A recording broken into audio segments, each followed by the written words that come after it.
So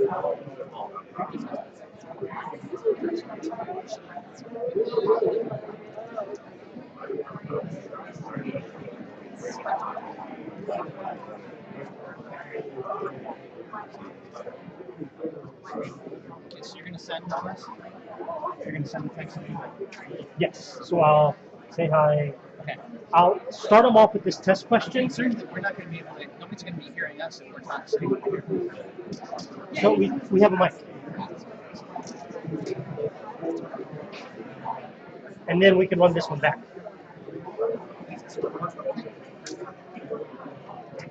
There were the AV guys were testing.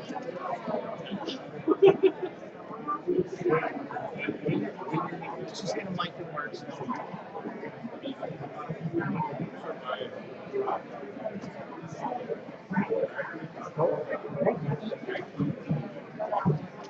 Hello? Hello? Hello? Good evening, Susana. Hello?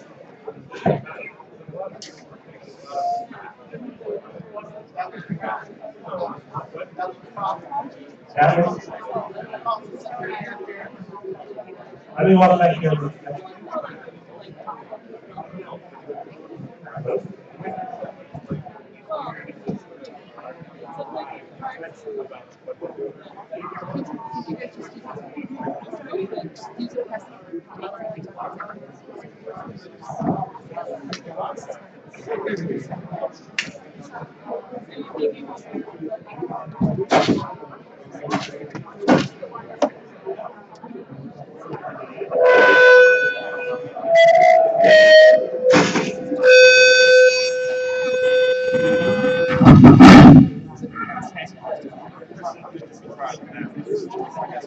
Oh no, this is all.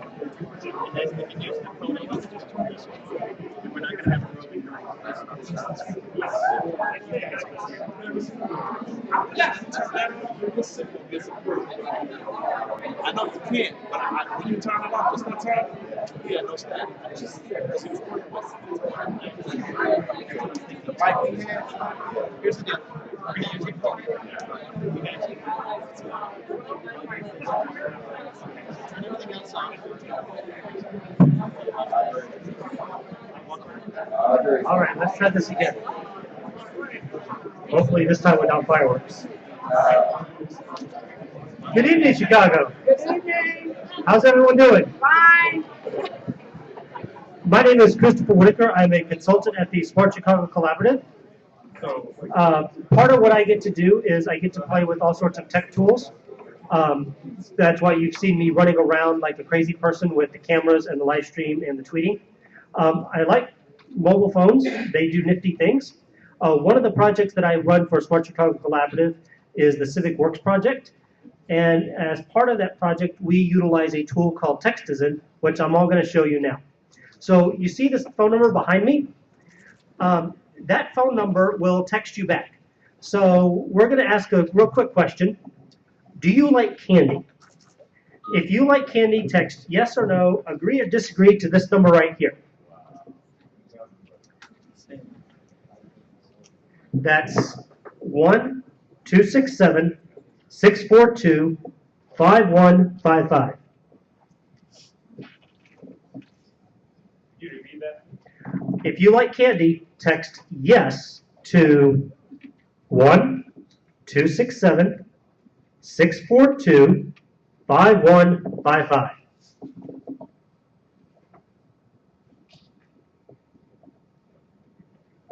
Okay, the neat thing about Textizen is that I can get instant real-time feedback on what everybody is texting me back. So I'm going to go over to my computer.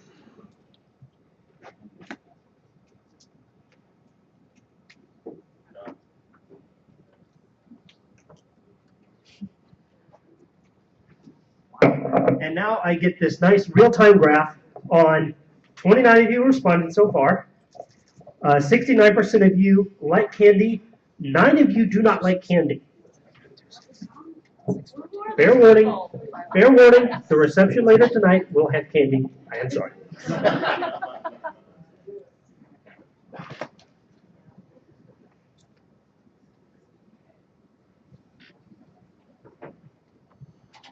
So one of the things we wanted to do with this town hall is ask you, the audience, a number of questions, and then the panel is going to kind of run through those questions.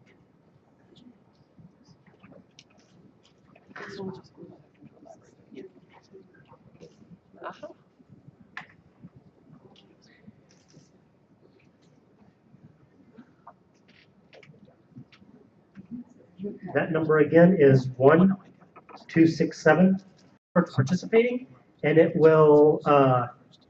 Thank you.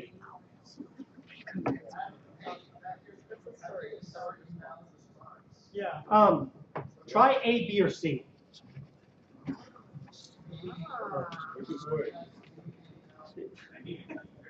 It should. New question. For how many people is this working? Is this working for you? Yes. Oh.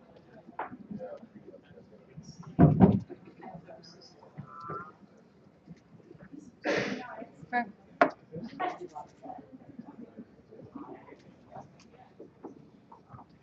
Sorry, this one's just a yes or no question. I apologize for confusing everyone.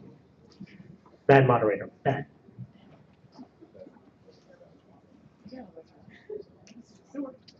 And a big thank you.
All right, guys, we're going to get started on the wrap-up. I know some of you are still making this work, but as with all things technical, sometimes there are difficulties. So we are working our way through. Joe, what? Can't hear me? Can you hear me now? Can you hear me now? Thumbs up. Okay. So what we're going to do, I know you can continue polling if you haven't gotten your thank you for participating affirmation yet. Just keep working on it. Keep working your way through our short survey. But we wanted to start by going through the questions and using them as a way to facilitate this town hall. And so I'm going to ask some of you who voted yes and some of you who answered no to each of these questions to raise your hand and come forward and say why. Okay. So first question. Was today time well spent? All right, it looks like for the 56 of you that found a way to respond, about 86% of you said yes, 9% said no, 5% said maybe. So can I have somebody who thought, yes, this was a good use of time today, share a little bit of the reasons why? Anybody? Any volunteers? Why this was a good use of time? Be brave. Be brave. Great. Right over here. Dan, you have the mic? There you go. We've got a roving mic so that everyone can hear you. Mike Douglas. I definitely think it was. One of the most enjoyable times that I had was listening to the open source, open government panel that Dan and Dan did. and learning about the important philosophies that we need to have and approaches when we talk about open source and how it applies also to just like human interaction and making sure that we're making ourselves available for documenting the awesome experiences of creating technology that makes life better in Chicago. Great, thank you so much. Anybody else want to share why they found today a use of time? Yes, good reminder. Thanks, Susanna. Can you please introduce yourself and your organization just really quickly before you share your response? Thanks so much. Sure, yeah. Hi, this is Kriparaj from Autonomy Labs, and a lot of experience in the private sector, not so much in the public sector. So listening to some of the stories and tools and techniques that are being used in developing this community of users that are hoping to have community impact was pretty inspirational, and I actually learned something too, so it's very cool. That's great. Thanks so much. Had a hand over here? I'm Becky Levin from Anna Robidoux Children's Hospital of Chicago. I don't really consider myself a data person. I consider myself someone who asks questions that I hope data people can help me answer, and someone who takes data and disseminates and uses it. So I was a little worried that this was not going to be a great 2 days for me, but instead it's actually been great. There's been very little that's been down in the weeds on like nitty-gritty technical data things, and it's really been about how we can use data to make our city a better place, and so I'm just loving this. Great. Okay, for some of you who felt like this wasn't the best use of your time, can you share perhaps like some constructive criticism or what would have made this better for you? Anybody willing to venture out there? Because this is a continuous improvement organization. I think I'm speaking for everybody who works at or is involved with Smart Chicago in any way. Anybody want to share what would have made it better? Besides totally functioning Wi-Fi and microphones?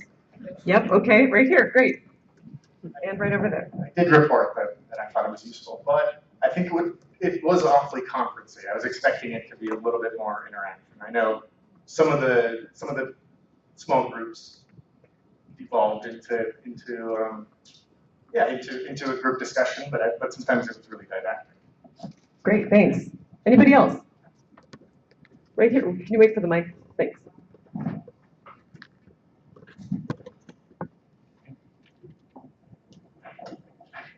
My name's Neil. Hi.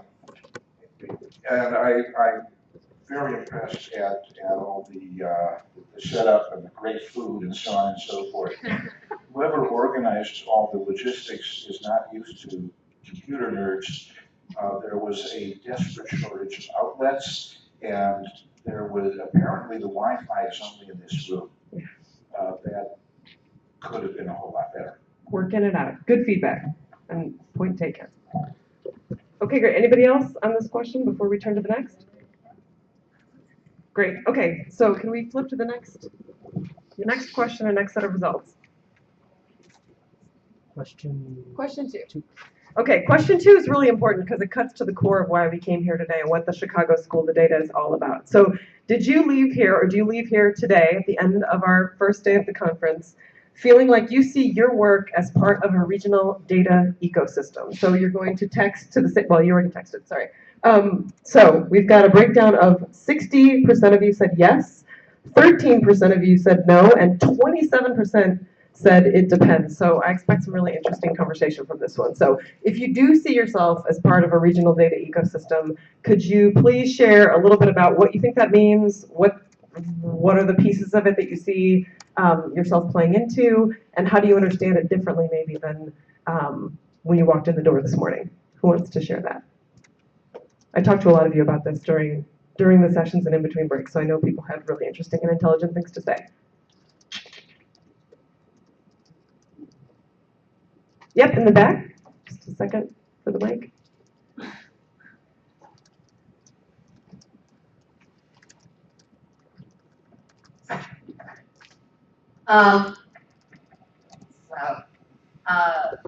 First of all, I want to congratulate everybody who organized this conference. I think it's really an important event to bring lots of people together to talk about what's going on with data that they have, where it's going, and where they've shared it, and where what other people are learning from what has been shared. Having been around the data space for a very long time, I can honestly say that what has happened literally in the last 5 years is amazing, just amazing. And I think what I've seen and heard this morning from what nonprofits are doing is also amazing. It is hard to believe the sea change that is occurring because of the data portal and because of other things that are happening. So, rock on. Great, thanks. Other contributions? How you see this ecosystem, what role you play?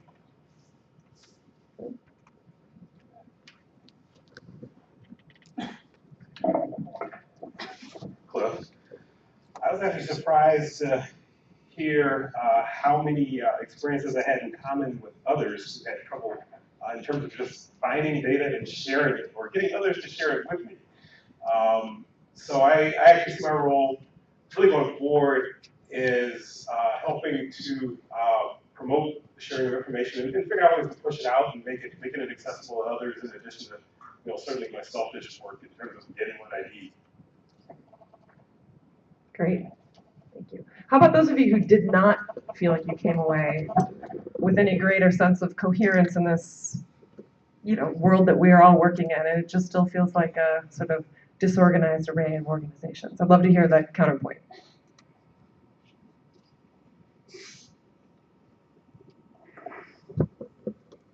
There are at least 7 of you, and 14 of you are on the fence, so I'm going to count you guys among them. Great, Joe, thanks. Joe DeMosto from Northwestern University Night Lab. I think I answered no, mostly because my work specifically is not as much in this domain, but my personal interest is in it. But I do also think that, this may go back to the conferencing nature of this session, that I didn't make as many connections as I might have, and so it didn't feel as much like the community was being forged, so maybe more connecting. More networking, more time for community building. Great, thank you. Other thoughts on this? In the realm of constructive critique. Did you have something in the back? Sure. Now that I've pointed at you, you do? Yeah, okay.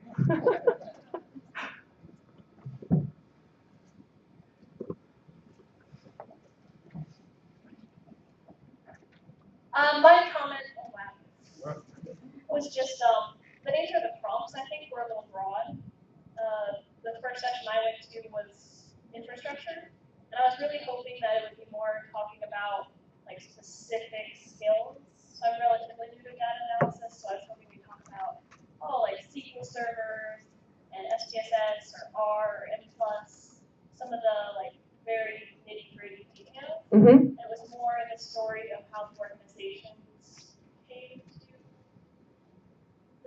build their infrastructure, which was still very fascinating, and I very much enjoyed the session. I think all the sessions were very good. But I just think the prompts could have been a little bit better designed to either represent what was presented or maybe to give the presenters more guidance on what they were supposed to present. Got it. Yeah. So I do think it turned out fine. Right. Got it. So, but the buckets, the categories are very broad, and so being able to sort of tease out how you might go deeper, right? We need some more specific pathways. Great. That's good feedback. Anybody else before we go to the next question on this prompt? Okay, I'm going to turn it over to SUSANA VASQUEZ now to take us through the next 3 questions, which specific. There's one more. Oh, sorry, I don't want to cut that off. Gary? You did. I'm loud without it. I just wanted to do a little bit of a counterpoint to what you said, because my impression of this conference was not a come learn how to do data conference. My impression was it's a survey of the landscape and a better understanding of the people and the possibilities for the landscape, more than a hands-on, here's how you do data. So I was just in Cook the whole day and just kept having fun with learning about what was going on in the space and really loving that survey that I've never gotten before. Got it. That's great feedback. I think this conference really did have more of that aim, but certainly hoping to hear the kind of technical, deep, what kind of more drill down skills are needed, because that's exactly the kinds of questions we've been asking about in the survey, so that we know what the sort of snapshot of needs will be going forward. So we can kind of think about what are the next steps coming out of this conference. So actually, I think both of those points are very well taken. All right, to Susana for barriers and gap fillers. Okay, good afternoon, everyone. Can you hear me? Okay, I know I'm standing between you and drinks. The sooner you answer my questions, the quicker you get out of here. So first of all, SUSANA VASQUEZ, Executive Director at LISC Chicago. One of my colleagues, Karen Roche, is here. She did one of the first panels in the cook room, so if you enjoyed being with her, that's great. And I do want to thank Dan and Smart Chicago Collaborative for still pulling off a very amazing conference, and ALAINA and MacArthur who've helped fund this. And also the constant in-your-face documentation team. I think they've been great. So let's give them a round of applause. All right, so actually I want someone to count how many people are in the room, because there's a lot of you who did not participate, and I was one of them. So, but for those of you who did you identify any gaps or barriers in the ecosystem that impact your organization's ability to use data? That was a pretty heavy question for the end of the day, but 69% of you said yes. So someone raise your hand that usually doesn't in a classroom setting, and let Dan give you the mic. Really, you don't get to drink until you answer these questions. Did you just answer yes thinking you would get a free raffle ticket? Come on. Come on. Oh, I see a hand over here. Awesome. Remember, give your name, and if you are part of an organization, give that too. I'm Liz Weldon from the YMCA Metropolitan Chicago. I've been thinking a lot about how to build resiliency into our ecosystem. I've heard a lot of stories about data that has come out of relationships where a lot of time was spent and a lot of energy spent into building trust and for sharing what would happen if those relationships were lost. And so my thinking is what makes those resilient, what makes this systematic, and wondering what your answers are. I think we need a conference just on that. Seriously, that is a great, great point. And I think it underscores what Kathy had said about the importance of trusted relationships, trusted institutions, and in some of the theory related to that, sort of redundancy of relationships help, because if I leave LISC, there's still other people that people have relationships with, et cetera. So those are excellent points, and I think worth going deeper in the next conference. Excellent. Does anyone on the no side want to answer this? I'm not sure where the no would come out. God, if it was this hard to get a yes. We're going to move on. Oh, look, that's all the way in the back of the room. Make Dan work for his drinks. Oh, wait. Hello. Please. Hi. My name is Tara Carroll, and I'm with the Service Project, the Ignite Tech program. Excellent. I put no because I feel like I already have a blatant understanding of the gaps and barriers to our ability to use data in my organization. I think it's more of a question of who else has these issues and how have they actually gone past them, or who is here to help support us move past these barriers. So it wasn't about like, what do I, what's keeping me from getting my data or using data? It's just, I already know the issues, how do we move forward from that? No, an excellent point, and I think that builds on maybe Joe's earlier point that you can spend more time tonight finding people who probably will share that story and have great answers for you. So we're going to scroll up. Next question. 4. So this is an awesome question. Did you learn any new skills or make any new connections that would help you address those gaps? Or even if you take off the last part of that question, did you learn any new skills or make any new connections? It's awesome. 72% of you that actually responded. There are a lot of people who chose not to respond. Said yes. Can I get a couple of folks who want to explain the new skills or new connections you made today? Did I mention I'm standing between you and drinks? There's a hand in the corner. I don't mind the desperation, obligation, voluntary answers. I hear their drinks, so it's just I'm Nate from the Sentencing Policy Advisory Council, and I think that I gained just learning about all the different nonprofits out here that are working on data issues. I think that this helps a lot in establishing trust. And you just want to know who's on the other side of data. And I hope that me and I hope that more people, because I think that this really goes a long ways in creating an ecosystem where there's trust just among the system. You know that everyone's doing good methodology, cares about data, willing to have caveats. That was great. I like that expression, who's on the other side of data. That's cool. Okay, anyone willing to answer why they didn't learn a new skill or make a new connection? Awesome. Right there.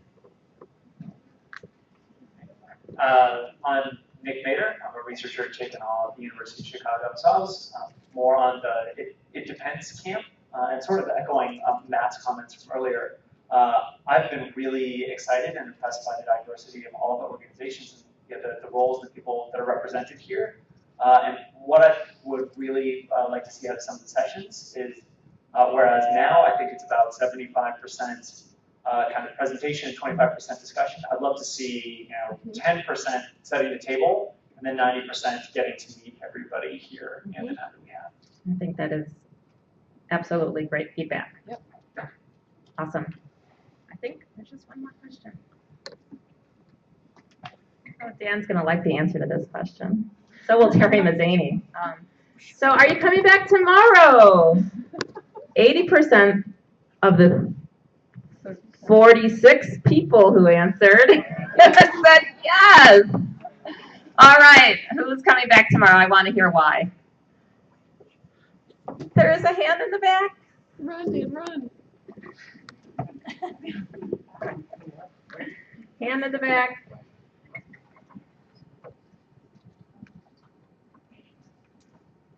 Okay, 58. You can still answer. I'm Dan Gasso. I lead the Tutor Mentor Institute, and I think the organization today has been really good. I've met new people, got some business cards, and I really am interested in going back into the website and looking at more of the background information, because what to me will be the value or the proof of value will be how much or what percentage of all of us engage online in future weeks and months to do the work we're trying to do, and how does this engagement generate a full of resource to all of us to be able to do our share of the work rather than just to a few. I'll come back tomorrow for the same reason I came today. There's some interesting workshops, there's some more people to meet, and if you don't invest the time to meet people and learn new things, then it's hard to do what you're trying to do. That's an awesome answer to life. Got to come back tomorrow. Amen. All right. Well, listen, I don't think anyone who answered no is going to explain why they're not. I think we also would like to thank you for participating in Textizen. And also, while these were some 5 prompting questions, we really welcome if there are additional feedback points or questions you would have of any of us or of any of your peers here. I think we still wanted to have a little bit of time as part of this town hall to let folks ask questions in the broader context beyond the feedback or questions that we've had right now. So if there's any questions or additional comments or pearls of wisdom folks want to share.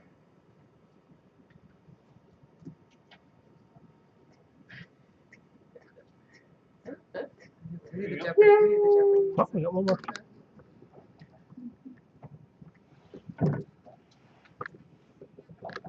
Hi, I'm Bridget Donnelly. I'm at the University of Chicago. And I guess my question is just what's next? I think there were a lot of the conversations today were around kind of identifying the fact that we needed to build on this communication and that building relationships was what was most important to all of the work that we do. And so I was just curious to hear from you guys, like, what's the plan? How are we all going to stay connected beyond these 2 days? I'm going to ask you to give the mic back to Dan O'Neill, who's going to help answer that question. So the answer to the question, what's next, is that, as you know, well, you may not know, but we've worked on this day since about January in pulling together these surveys and trying to do a scan of the field. And so that's been about 9 months of work. And then the conference grew out of it, and the people who are here and the people who spoke. So that's 2/3 of what we were here to do. And the last part is to pull it together into something that's cohesive and that makes sense, and it's true. A true representation of, you know, what we have a theory that there's a regional ecosystem in the service of people. I still think after today that it's true, but we need to, you know, quantify that and pull that together into a report, which sounds boring as hell, because reports are boring. And you know, you just click on a PDF on the internet and then move on, and then, you know, clean out your downloads folder in the future. We hope that it's not that. We hope that we're able to describe something, again, that's true, that's already happening. In the same sort of sense, as Brenna described this morning, that other schools of X and schools of Y merely name something that already existed and that is rich, full.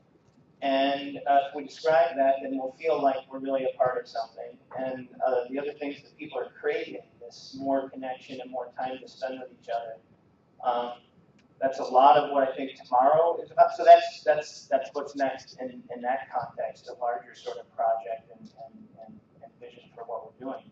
On a micro level, tomorrow is much more about having some more free time, some more ability to interact. One of the things that we're doing is this the meetup row. Can anybody who runs a group of people who gather, can you raise your hand? Anybody who's ever, okay. People who gather, convenings, as we say in the business, which is again boring, right? So all of these groups that are represented here, these are things you're doing anyway, right? This is OpenGov Hack Night. This is OpenGov Chicago. This is NTEN. This is all these groups that I don't know about. This is the stuff that the nights that data science and social good have. There are tons of other places that you can go to that have nothing to do with you know, Smart Chicago or our goals. And so that's what we want to try to foster, and there's lots of other time and lots of other space for that. So that would be the other thing that's what's next, which is join them, talk to them. And we have all day tomorrow, so we'll have a meetup row type situation where people say, hey, this is my group, and everybody raise their hand. You're coming tomorrow, and you're going to talk about what your group is. You're going to try to get people to join, and hopefully, and then they'll join, and then we won't have anything to do with it, and then you'll be talking to them, and that's wonderful. So that's relatively structured, but essentially rambling answer to the question. So thank you. Any other hands up? Things folks want to ask or things folks need to say? Going once, going twice. Oh, it's a twofer. Trying to avoid you.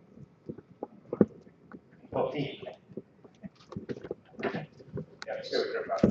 And just an observation that the very fact that this event was organized and that there is an infrastructure that's being developed to sort of open up data, I think is expressing a form of a guiding principle of transparency, or at least gesturing towards transparency, and a lot of the discussions around sharing and the challenges and opportunities around it. I think those are the exact same issues that anyone that's working in this field is facing.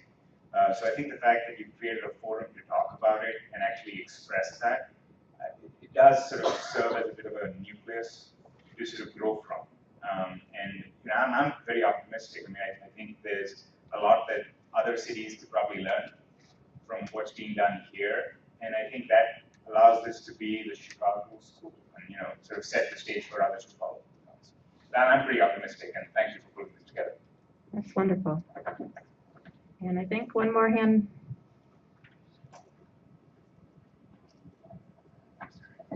I'm gonna say something a little brazen and a little unpopular. There's a time slot tomorrow, 2 to 4, really sucky time slot at the end of the conference because nobody's gonna be there. But I'm gonna be there even if I'm sitting there alone because it's a chance for all of us to talk about in an unstructured environment what vision we have, what needs we have, whatever else. And I would challenge people to stick around for that because I think that could potentially be a really important conversation. And I'm also going to be a little brazen, and Dan, don't hate me for this. I have a feeling you're not going to get 300 people tomorrow. Wow. And there will be some space, maybe. And so if you know people, don't hate me, Dan, who are not here now and you think should be a part of that conversation, I say bring them. We'll walk down the door to let them in. And bring your kids. Dan wants you to bring your kids. That's what she said. We're already on top of that. There's no issue. Wait, Joe wants to talk. Yep. Always talking. I'll get you the good stuff. So this is just a small thing, but I feel like after some of the sessions I was in today, I appreciate the sort of non-standard use of the word school in the Chicago school, but I think a very simple thing that would really pay off in SCABS would be to actually organize a Chicago school of data that has skills development, because there are so many people here who have different stuff, people to give and people to receive, and we go so much further if we get some actual training of each other. So, and I'll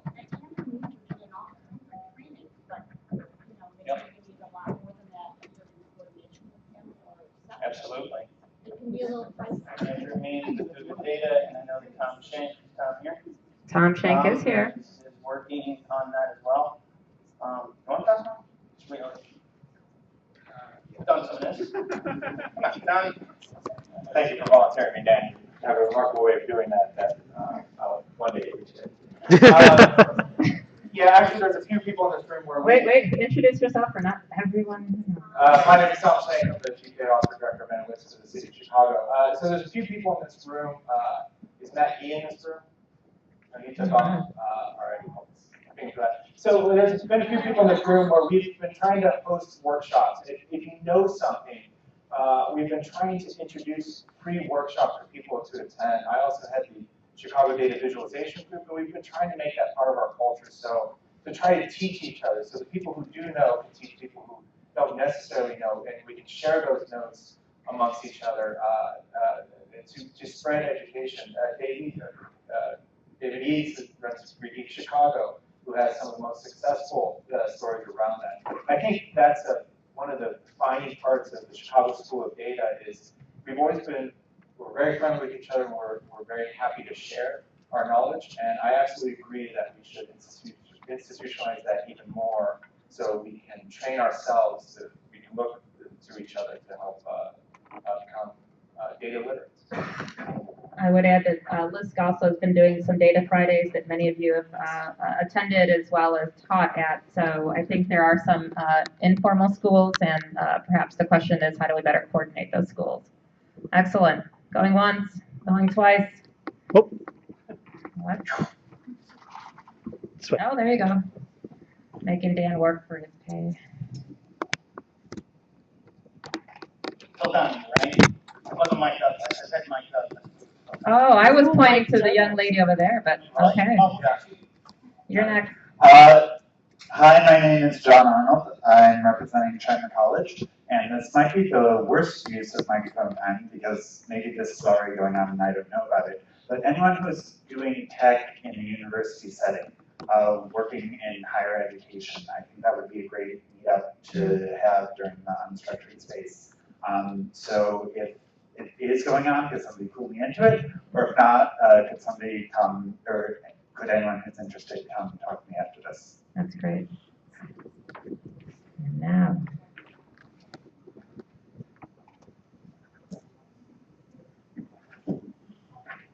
Hi, I'm Nori, and I'm an artist here in Chicago.